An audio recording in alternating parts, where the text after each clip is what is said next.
লোকসভা ভোটের প্রাক্কালে কৈলাসহরে রাজনৈতিক পারদ তুঙ্গে উঠতে শুরু করেছে।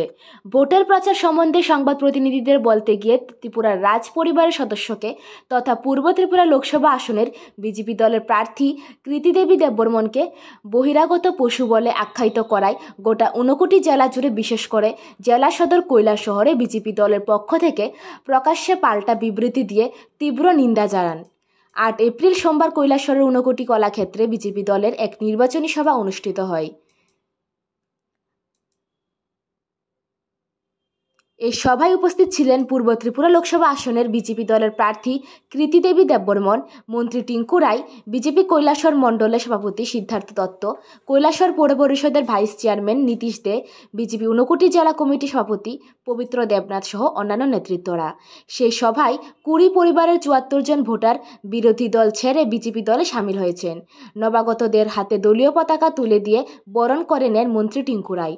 নবাগতদের মধ্যে উল্লেখযোগ্য হিসেবে ছিলেন 2021 সালের কৈলাসহর পৌর পরিষদের 13 নম্বর ওয়ার্ডের কংগ্রেস দলের প্রার্থী জয়দীপ দে, কালীপুর এলাকার সিপিআইএম দলের প্রভাবশালী নেতা সজল রায় সহ আরও অন্যান্য বাম নেতৃত্বরা।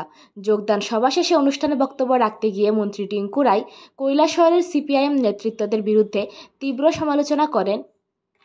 মন্ত্রী টিঙ্কু রায় বলেন,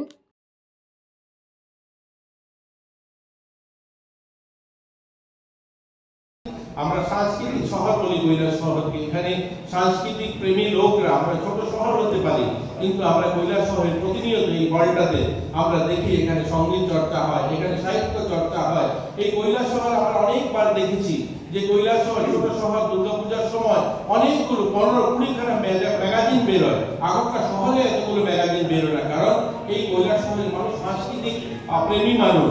আমি সবার কাছে সাংস্কৃতিক প্রেমী মানুষের কাছে অনুরোধ করব, সবার কাছে করজোড়ে বিনতি করব, এদেরকে যারা এই ধরনের বর্বর মানসিকতা রাখেন, যারা এই ধরনের ভাষা ব্যবহার করতে পারেন, এই ধরনের রুচি রাখতে পারেন, তাদেরকে ধিক্কার জানিয়ে আমরা 26 তারিখ তার প্রমাণ দেব।